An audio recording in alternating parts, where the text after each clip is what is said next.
వ్యాస మహర్షి ఎంతో గొప్ప విద్వాంసుడు, వేదవ్యాసుడిని పేరుగాంచినవాడు, సాక్షాత్తు నారాయణుని సారస్వత అవతారము. అయినప్పటికీ ఆధ్యాత్మిక ఆచార్యుడైన నారదుని నుండి సూచనలను స్వీకరించారు. ఇది వైదిక విధానం. అవరోహ పంథ, ఆరోహ పంథ అని రెండు మార్గాలు ఉన్నాయి. ఆరోహ పంథ అంటే నిమ్న స్థాయి నుండి ఉత్తమ స్థాయికి చేరే విధానం. అవరోహ పంథ అంటే ఉత్తమ స్థాయి నుండి జ్ఞానాన్ని పొందడం. అది పరిపూర్ణమైన జ్ఞానం.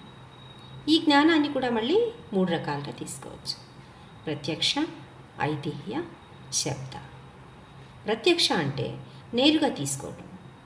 ఐహిత్య అంటే కొంచెం అనుమానంగా ఇలా అయి ఉండొచ్చు, అలా అయి ఉండొచ్చు అని నేటి శాస్త్రవేత్తల్లాగా వాళ్ళన్నిటికీ బహుశా ఈ విధంగా సంభవిస్తుంది అని పరోక్షంగా చెప్తూ ఉంటారు. తర్వాత శబ్ద అంటే శబ్ద ప్రమాణం అంటే శృతి ప్రమాణం. ఈ మూడిట్లో శబ్ద ప్రమాణము పరిపూర్ణమైంది. సో నారదముని ఏం చెప్తున్నారంటే, దీన్ని ముందుగా ఆయన వ్యాస మహర్షికి సలహా ఇచ్చారు. బద్ధాత్మలైన ఈ జీవులందరికీ విముక్తి కలిగించటానికి నీవు పరమపురుషుడి అద్భుతమైన లీలలను గురించి వివరించు. ఉత్తమ శ్లోకస్య గుణానువర్ణనే. భగవంతుడిని ఉత్తమ శ్లోకుడు అంటారు. అంటే అద్భుతమైన ఉత్తమ సాహిత్యంతో కూడిన మాటలతో కీర్తించబడేవాడు. అటువంటి గుణగానాన్ని వినటం వలన మాయాబద్ధులైన జీవులకు విముక్తి లభిస్తుంది. వ్యాసదేవుడు అప్పటికే 18 పురాణాలు రాశాడు. వాటిలోనూ భగవంతుడి ప్రసక్తి ఉంది. మహాభారతంలో భగవద్గీత కూడా కలిసి ఉంది. కానీ నారదముని ఏం చెప్తున్నారంటే, నీవు ప్రత్యేకించి భగవంతుడి అసామాన్యమైన లీలలను మాత్రమే వర్ణించి చెప్పకుండా వాటి గురించిన ప్రస్తావన చేశావంతే. భారతంలో కూడా కృష్ణుడి గురించి పరమపురుషుడని, లీలామానుష విగ్రహుడని చెప్పినప్పటికీ కురుక్షేత్ర యుద్ధభూమిలో మాత్రమే ఆయన వాస్తవమైన గొప్పతనం ప్రకటితమవుతుంది. అటువంటి వివరణలు సంతృప్తికరం కాదు. మనుషులు అంతటి అనుకూలమైన స్థితిలో లేరు. వాళ్ళ ఆందోళనలు, కలవరాలతో మనసు ఎప్పుడూ ఎన్నో రకాలుగా గందరగోళంగానే ఉంటుంది, సముద్ర పాలలపైన ఊగుతున్న పడవలాగా. అటువంటప్పుడు ఈ మాత్రపు జ్ఞానము భగవంతుడి గురించి ఇచ్చినప్పటికీ పెద్ద ప్రయోజనకారిగా ఉండదు. పూర్తిగా భగవంతుడి గురించిన వివరాలన్నీ తెలుసుకున్నప్పుడే అది లభిస్తుంది. నారదమునిని ఆయన అడగొచ్చు, మహాశయ, నేను ఇప్పటికే ఎన్నో గ్రంథాలు, వేదాలు, పురాణాలు, మహాభారతము, వేదాంత సూత్రాలు ఇవన్నీ రాశాను కదా, కృష్ణ ప్రజ్ఞను మేల్కొల్పడానికి ఇవి చాలవా అని. అందుకే నారదుని ఏం చెప్తున్నారు, జుగుప్సితం ధర్మకృతే అనుశాసత స్వభావ రక్తస్య మహాన్ వ్యతిక్రమ. స్వభావ రక్తస్య అంటే బై నేచర్, సహజంగానే జీవులందరిలో భోగాభిలాష ఉంటుంది. లైంగిక వాంఛ, మైకము, నిష, మాంసభక్షణము, జూదము, ఇవన్నీ అంటే వీటినన్నిటినీ స్వభావ రక్తస్య అని చెప్తూ ఉన్నారు. ఎవరు నేర్పించక్కర్లేదు, అవి రక్తంలోనే ఉన్నాయన్నమాట. అటువంటప్పుడు ధర్మబద్ధమైన నియమాలు అని నువ్వు వీటిని గురించి చెప్పావు. అంటే ఇంకందరూ దాంట్లోనే మునిగిపోతారనమాట. ఏవైతే మనము చెయ్యకూడదో అటువంటి వాటిని కూడా కొన్ని నియమాలతో కూడి ధర్మంగా తీసుకోవచ్చు అని నువ్వు చెప్పావు. ఒక వ్యక్తి దొంగతనానికి అడిక్ట్ అయిపోయి ఉంటాడు. వాడికి చోరత్వం కూడా ఒక కళే.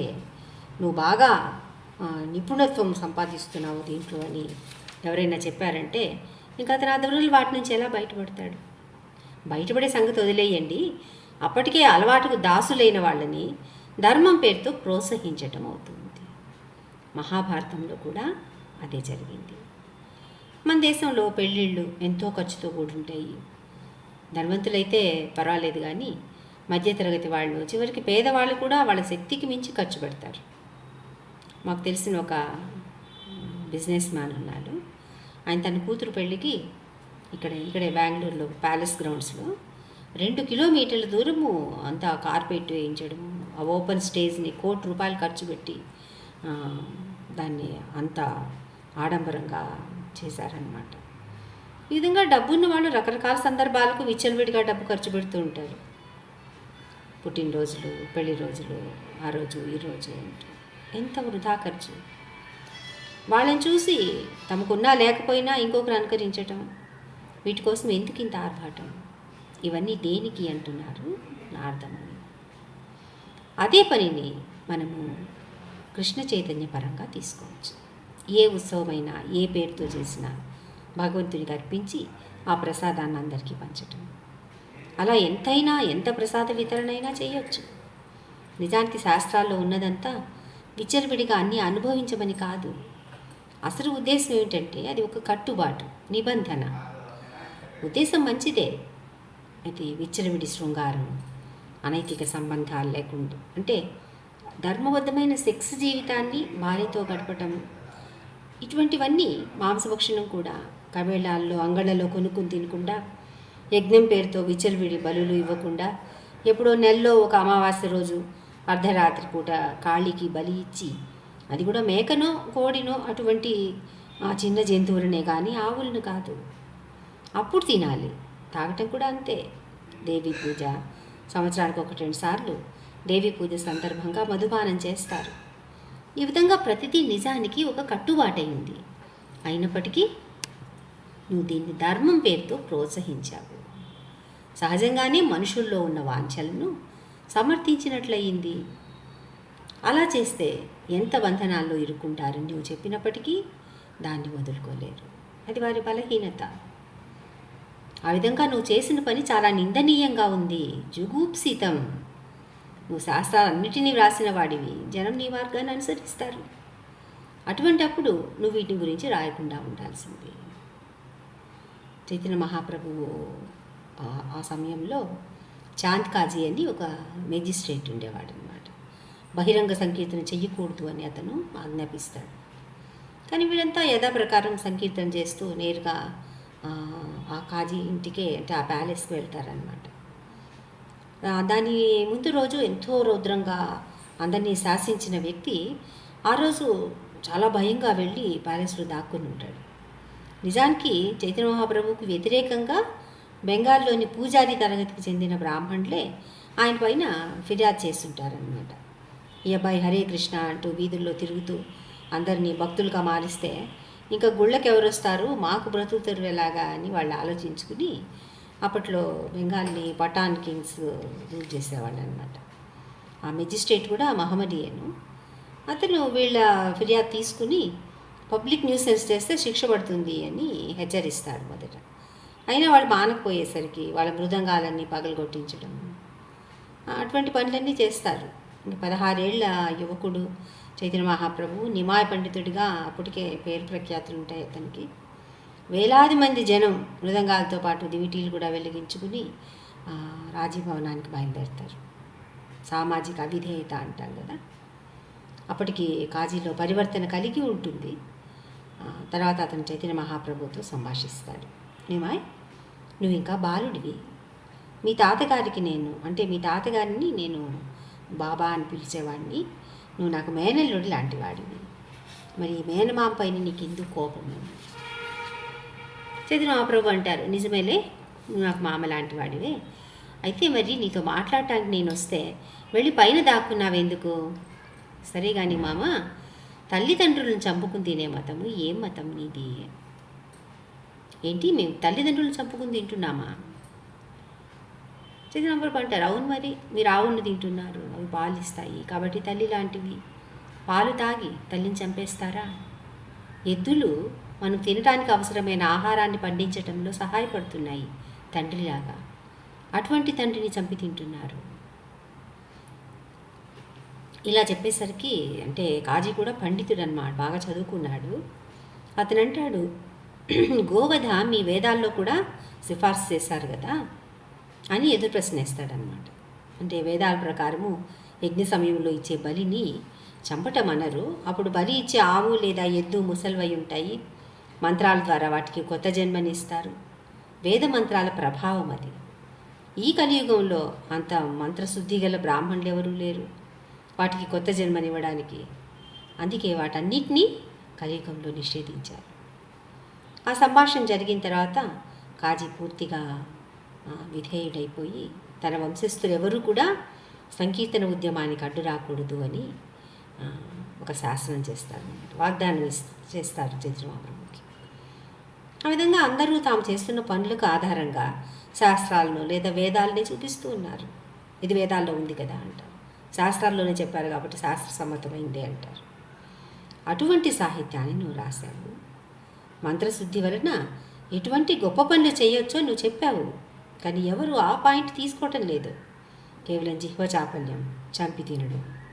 అందుకే బుద్ధుడిగా భగవంతుడే రావాల్సి వచ్చింది. ఆయన వచ్చినప్పుడు జంతువులు ఆపేయమని, వాటిని సిఫారసు చేసేటటువంటి వేదాలు కానీ యజ్ఞాలు కానీ ఏవీ లేవని ఆయన బోధించాడు. నిందసి యజ్ఞ విధేరహ శృతి జాతం సదయ హృదయ దర్శిత పశుఘాతం కేశవధృత బుద్ధ శరీర జయ జగదీశ హరే. కేవలము పశువధను ఆపు చేయడానికి రావటం వలన ఆయన అలా చేశారు. ఆ సిద్ధాంతాన్ని, ఎందుకంటే అది కరెక్ట్ అయిన సిద్ధాంతం కాదు కదా, సో దాన్ని మళ్ళీ సరిచేయడానికి శంకరాచార్యులు రావాల్సి వచ్చింది. సాక్షాత్తు శివుడే ఆ విధంగా శంకరాచార్యుల రూపంలో అవతరిస్తారు. అది మాయావాదం. ఈ విధంగా నారదుడు వ్యాస మహర్షిని మెత్తమెత్తగా చీవాట్లు పెడుతున్నారనమాట. ఇటువంటి అల్పమైన విషయాలను ధర్మం పేరుతో రాసి నువ్వు చాలా పెద్ద తప్పు చేశావు. తినటం, తాగటం, తిరగటం లాంటి కేవలమైన విషయాలను చర్చించటం అనవసరం. ఆ పని నువ్వు చేశావు. కర్మ అంటే పని చేయటం, అకర్మ అంటే పని చేసినప్పటికీ ఫలితాన్ని ఆశించకపోవటం. వికర్మ అంటే విరుద్ధమైనటువంటి కర్మను చేయటం. నిన్ను అనుసరించటం వలన వాళ్ళ ఆధ్యాత్మిక ప్రగతిని ఏమాత్రము సాధించలేదు. జీవులందరూ సమానమే, మనమందరము భగవంతుడిలోని అంశలము. జిహ్వ చాపల్యంతో చంపి తినటము అమానుషము. వీటిని ఎవరైనా చెప్తే వాళ్ళు వినడానికి సిద్ధంగా ఉండరు.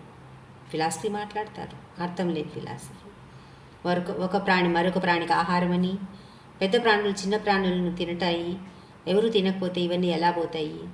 విధంగా మొత్తానికి శాస్త్రాల్లో మాంసభక్షణ ఉందని, ఇలా కోరికలు సహజంగా వారిలో ఉండటం వలన ఈ ఏమంటాం మనం దీన్ని రిచువలిస్టిక్ శాంక్షన్ అంటాం కదా, అది వేదాల్లో ఉండడం వలన వాళ్ళు మరింతగా అడిక్ట్ అవుతూనే ఉంటారు.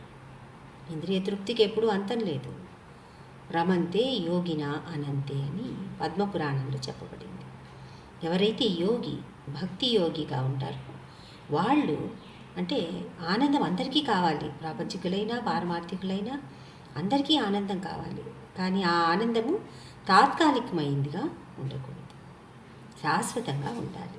రమంతే యోగిన అనంతే సత్యానందే చిదాత్మనే. ప్రాపంచికమైన ఆనందం అజ్ఞానంతో కూడి ఉంటుంది, కానీ పారమార్థికమైన ఆనందము శుద్ధ సత్వమై ఉంటుంది. ఇది రామ పదే నాశో పరం బ్రహ్మాభిధీయతే. రమ, రామ, రమంతే ఈ పదాలన్నీ ఆనందాన్ని సూచించేటటువంటివి, సంపూర్ణమైన ఆనందం. కానీ అందరూ కూడా ఈ ఫ్లిక్కరింగ్ ఎంజాయ్మెంట్ అంటారు కదా, వాటి వెనుకలు పరిగెడుతూ ఉన్నారు. మాయావాదులు దాదాపుగా ఆధ్యాత్మిక లోకానికి వెళ్ళినప్పటికీ ఆనందానికి ఆధారమైనటువంటి భగవంతుడి ఉనికిని గుర్తించకపోవటం వలన శాశ్వత ఆనందం వాళ్ళకు కూడా దొరకటం లేదు. ఒక స్పుట్నిక్లో ప్రయాణం చేస్తూ పైకి ఒక 25,000 మైళ్ళు ఇంకా ఎత్తుకు వెళ్ళినా కూడా చుట్టూ ఏముంది, అంతా ఖాళీ, శూన్యం. ఎంత పైకి వెళ్ళినా ఫలితం కూడా శూన్యమే. వాళ్ళు ఏదో ఒక ప్లానెట్కి చేరాలి, లేదా కిందికి మళ్ళీ వచ్చేయాలి. అలాగే మాయావాదులు బ్రహ్మజ్యోతిలో లీనమైనప్పటికీ అందులో ఆనందం ఉండదు.